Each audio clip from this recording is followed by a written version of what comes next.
தெலங்கானா முதலமைச்சர் கே சந்திரசேகர ராவுக்கும் ஆளுநர் தமிழிசை சவுந்தரராஜனுக்கும் இடையே முட்டல் மோதல் நிலவி வருவதாகவும் எனவே அவர் விரைவில் மாற்றப்படலாம் எனவும் பரபரப்பாக பேசப்பட்டு வருகிறது. இதுகுறித்து நியூஸ் 18 தமிழ்நாடு தொலைக்காட்சியின் டெல்லி செய்தியாளருக்கு அவர் அளித்த நேர்காணலை பார்க்கலாம். தெலங்கானா மாநில ஆளுநர் தமிழிசை சவுந்தரராஜன் நம்முடன் இணைந்திருக்கிறார். மேம், மாநில அரசுக்கும் உங்களுக்கும் இடையே உறவு சுமூகமா இல்லை, அதனால நீங்க மாற்றப்படலாம்ன்ற ஒரு தகவல் வெளியாக இருக்கு. என்ன நிலைமை, மாநிலத்துல என்ன பிரச்சனை நிகழுது உங்களுக்கும் அரசுக்கும்? இதுல மாற்றப்படலான்றதெல்லாம் சும்மா யூகங்கள். இதெல்லாம் வெளியில ஏற்கனவே நிறைய பேசியாச்சு. நான் எனது கடமையை ஆற்றியதனால் சில பிரச்சனைகள், ஒரு ஆளுநர் சரியாக கடமை ஆற்றியதால், அதாவது அவங்க கொடுத்த ஒரு எம்எல்சியை நான் அக்செப்ட் பண்ணல அப்படின்றதுனால அதுக்காக தனிப்பட்ட காழ்ப்புணர்ச்சிலாம் வர வேணாம் அப்படின்னு நான் நினைக்கிறேன். வேற எந்த விதத்துலையும் நான் மாநில அரசுக்கு எதிராக நடைபெறலை. இப்போ சமீபத்தில் கூட நான் பத்ராச்சலம்ன்ற ஊருக்கு போய் பழங்குடி மக்கள் கூட ஒரு 2 நாள் இருந்துட்டு வந்தேன். மக்கள் எல்லாம் மகிழ்ச்சியாக தான் என் கூட இருக்காங்க.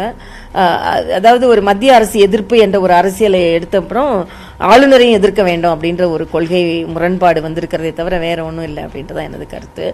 ஆக ஆளுநர்கள் தங்களது கடமையும் அரசியலமைப்பு சட்டத்தையும் பின்பற்றும் பொழுது இத மாதிரி காழ்ப்புணர்ச்சிகள் வரக்கூடாதுன்றது எனது கருத்து.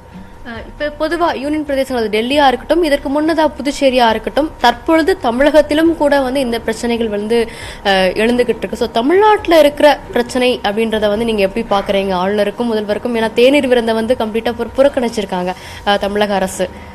இல்ல, நான் தமிழ்நாட்டில் நான் தலையிடல. ஆனா நான் புதுச்சேரியிலையும் இதே மாதிரி ஒரு நிலைப்பாடு எடுக்கும்போது நான் ஒரு அழைப்பு விட்டேன்.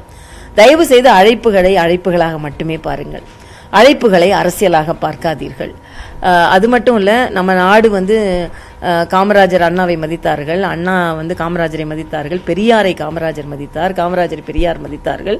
ஆக அப்படிப்பட்ட தலைவர்கள் எல்லாம் வாழ்ந்து கொண்டு ஒரு சுமூகமான உறவுகளை மேம்படுத்தி இருக்கின்ற காலகட்டத்தில் நாம் மகிழ்ச்சியை பகிர்ந்து கொள்வோம், ஒரு நல்ல ஆரோக்கியமான நட்புறவை பகிர்ந்து கொள்வோம்.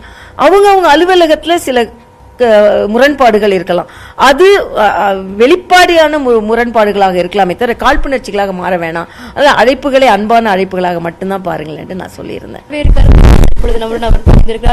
செய்திகளுக்காக ஒளிப்பதிவாளர் பிரகாருடன் டெல்லியிலிருந்து சுசித்ரா.